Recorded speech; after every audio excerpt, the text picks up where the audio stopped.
Hello, Om Namah Shivaya. मैं हूँ Shivangi Shulata Roy Chatterjee. Welcome in my channel Shlata's open window Virgo. ये आपका रीडिंग है. इस रीडिंग में हम देख लेंगे 16 मार्च 2025 से 31 मार्च 2025 तक की एनर्जी. 3 कार्ड का एनर्जी रीडिंग होगा जिसमें हम देख लेंगे आपका love, relationship, career, studies, finance, health and overall energy. Spirit का ब्लेसिंग कार्ड पे एनालिसिस करते हुए देख लेंगे यूनिवर्स आपके लिए क्या लेके आ रहा है. ठीक है. 2025 वर्गो यानी कन्या. 3 of air. Okay. 3 of air in love. Okay.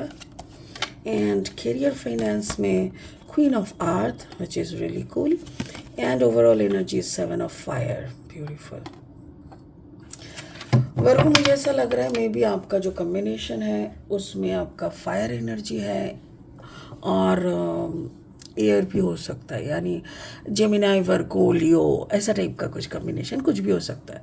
जो मुझे यहाँ पे लग रहा है जैसे लव एरिया में ना you have some third party issue. Third party issue का मतलब हो सकता है आप जिनसे प्यार किए हो ना उन्होंने आपको अकेला छोड़ के किसी और के साथ घर बसाने चले गए and you are alone. Okay. Career में you are doing fantabulously fantastic. और ओवरऑल एनर्जी 7 ऑफ फायर. 7 का मतलब है स्पिरिट का ब्लेसिंग, यानी maybe you are going with the flow with the blessing of spirit. Spirit का जो blessing card है वो है एम्बिशन. कार्ड का नंबर है 39, 9, 10, 11, 12. 2 + 1 is 3. ऐसा लग रहा है जैसे बहुत कुछ कर तो रहे हो but back of the mind शांति नहीं है. ऐसा लग रहा है ना कि इतना कुछ हासिल करके भी मुझे क्या मिला. Still today I am alone. I have nobody to share my pain. मुझे ऐसा लग रहा है इनके आंखों में देखो. राइट. बाकी इसको और बाद में एनालिसिस करेंगे. फिलहाल लेनोन डेक से 3 कार्ड लेंगे रीडिंग को आगे बढ़ाने के लिए. अगर आप कन्या राशि के जातक है या तो फिर कन्या लग्न के यानी सन, मून, राइजिंग, कहीं पे भी अगर आपका वर्गो एनर्जी, कन्या एनर्जी है तो आपका एनर्जी के साथ साथ इस मेरा ये रीडिंग का एनर्जी में कुछ ना कुछ मैचिंग आपको ज़रूर मिलेगा. या मून, इमोशनली ना you are completely alone. Wow, the fish. Okay. And then career में the rider. Okay. And the clouds again. Okay, clouds. Leo का भी इसी पोजीशन में क्लाउड मिला था, so I am telling again. Okay.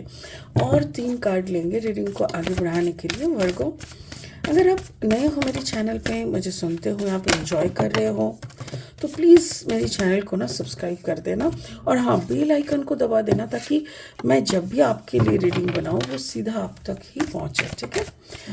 अगर content useful लगता है तो प्लीज़ इस कंटेंट को ना ज़्यादा से ज़्यादा शेयर कर देना ताकि लोगों को और हेल्प हो जाए. और हाँ, थोड़ा शेयर के साथ साथ खुद भी एक लाइक ज़रूर दे देना. Thank you Virgo for your support and love. Okay. Knight of cups energy.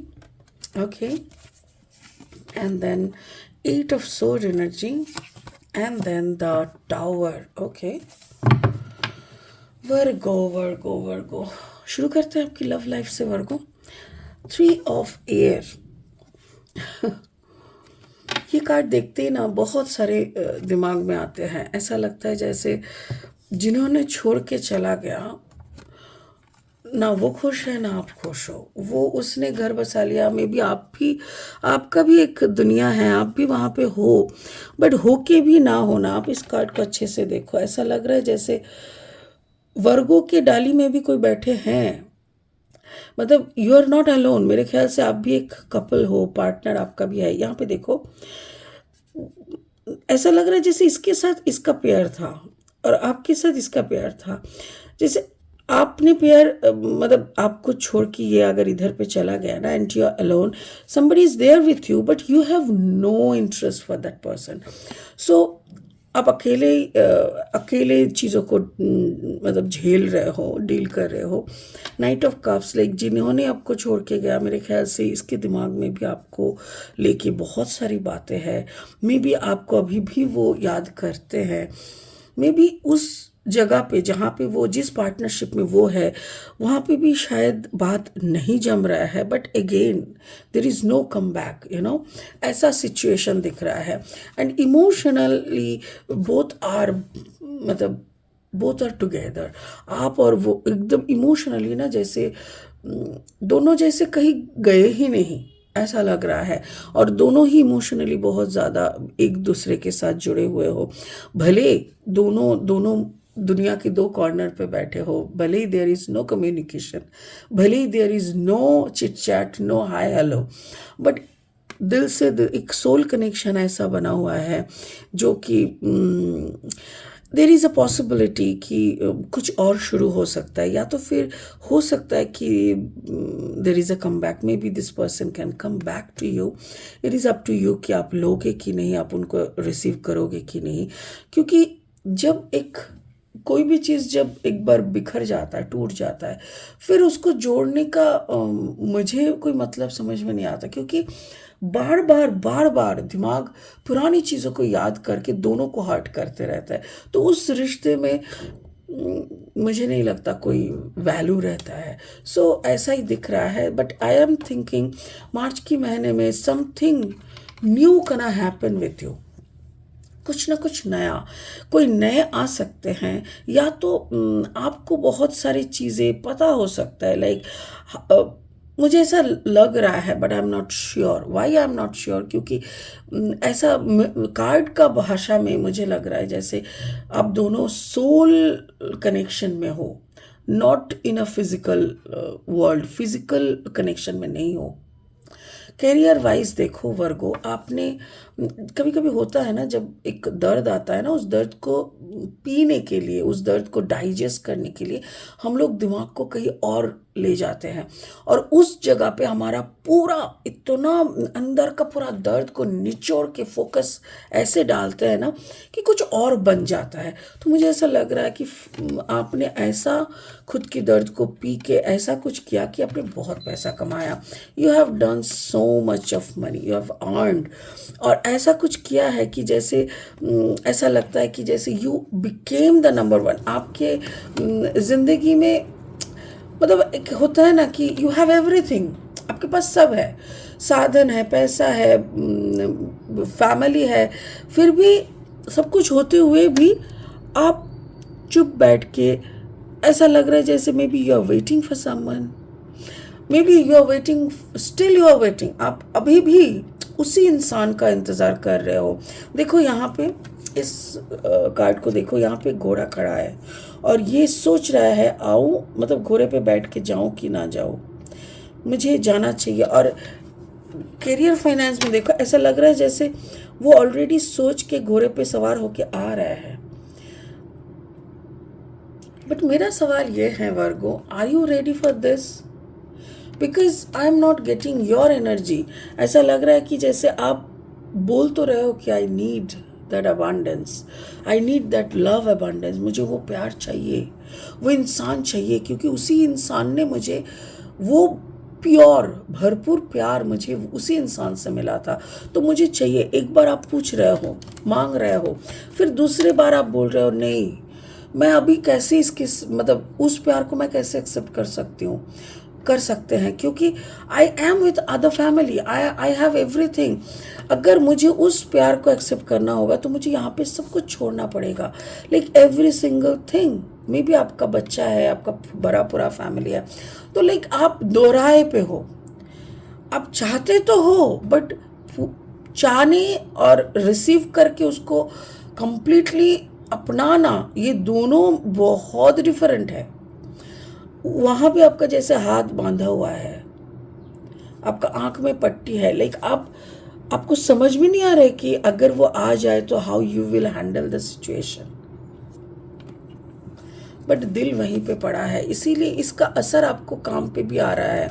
क्यों? क्योंकि आप इमोशनली डिस्टर्ब हो जाते हो, आप काम के टाइम पे आप काम नहीं कर पाते हो, so there is a bad mental status बन जाता है, जिसके कारण आप अच्छे से कॉन्सेंट्रेट नहीं कर पाते हो। ओवरऑल एनर्जी देखो 7 ऑफ फायर। मुझे ऐसा लग रहा है कभी कभी अगर आप एक कहावत है कि 24 घंटे में ना एक बार आपकी ज़ुबान पे माँ सरस्वती आके बैठते हैं, और उस वक्त अब अगर कुछ बोल देते हो या कुछ मांग लेते हो तो वो हो जाता है। अगर ऐसे ही कोई क्षण में आपने उसे मांगा, आपने उसके लिए रोया, आपने बोला कि मुझे वो इंसान, वो प्यार चाहिए, तो हो सकता है आपको नहीं दिख रहा है बट वो आ रहा है। आपको नहीं समझ में आ रहा है कि वो सच में लग गया और वो होने वाला है। कैन यू इमेजिन अगर वो हो रहा है तो आप कैसे हैंडल करोगे? Do you really have any plan A, plan B, plan C? I am not getting that. अगर वो आया तो मुझे ऐसा लग रहा है जैसे आपका पूरा कोई एक तरफ बिखर जाएगा। क्योंकि देखो क्या होता है ना, जब दो इंसान अलग होके अपने अपनी दुनिया में चले जाते हैं और फिर यादों में एक दूसरे को रखते हैं, यादें हर वक्त मीठी मीठी, मतलब तकरार वाली, झंझट झमेला वाला याद तो उतना नहीं करते ना इंसान, बट मीठा वाला याद को करते हैं, तो वो एक दिमाग में ना एक सेटल हो जाता है समय के साथ साथ। बट फिर उसको खुरेद के उसको फिर वो इंसान को अगर सामने लाके फिर कुछ शुरू करने का चांस लेके फिर उसको अगर बिखरते हो ना, तो वो डैमेज हो जाता है। तो मुझे ऐसा लग रहा है कोई एक तरफ आपका बहुत बड़ा डैमेज हो सकता है अगर अभी भी आप खुद के ऊपर कंट्रोल नहीं लाओगे तो। देखो, एक कहते हैं ना, कहावत है कि दिल तो बच्चा है, दिल को नहीं मालूम उसको क्या चाहिए। दिल को कुछ भी चाहता है, मुझे तो आसमान पे उड़ना है, उड़ के दिखा। अगर सच में तू दिल का बात सुन के उड़ना चाहता तो उड़ के दिखा। तो ऐसे करके नहीं चलता ना, जिंदगी नहीं चलता। आपको एक सोच, एक फोकस में, मतलब एक ही इस जिंदगी में आपको एक पैटर्न में फोकस करना पड़ेगा। अब दोहराए पे दो नाव पे पैर रख के कोई भी इंसान नहीं चल सकता। या तो आप उसको सोचना बंद करो, अपना जो भी काम है उसी पे फोकस करके अपना जिंदगी को जैसे चला रहे हो वैसे चलो, या तो फिर अगर वो आ जाए फिर आप मुकरना मत। जिस दुनिया में हो उसको पूरा कंप्लीट छोड़ के आप दूसरे, can you do that? No. So what is your ambition? यही सवाल है, ये सवाल है स्पिरिट का कि आपका फिर करना क्या है। व्हाट एग्जैक्टली आप करना क्या चाहते हो? आप चाहते क्या हो? 39 यानी 12 यानी 2 + 1 = 3 से हम लोगों ने रीडिंग शुरू किया था, वो थर्ड पार्टी यहाँ पे भी। तो मतलब क्या आप ऐसे ही ज़िंदगी में दिमाग में थर्ड पार्टी को रख के आप चलते रहोगे, कि अपना पूरा चीज़ों को उलट पुलट के, चीज़ों को अलग करके आपको डिसीजन लेना है वर्गो।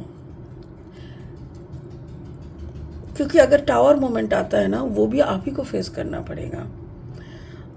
आपका ये पूरा जो आपने इतना मेहनत से क्रिएट किया है ना, वो सब बिखरता हुआ दिख रहा है।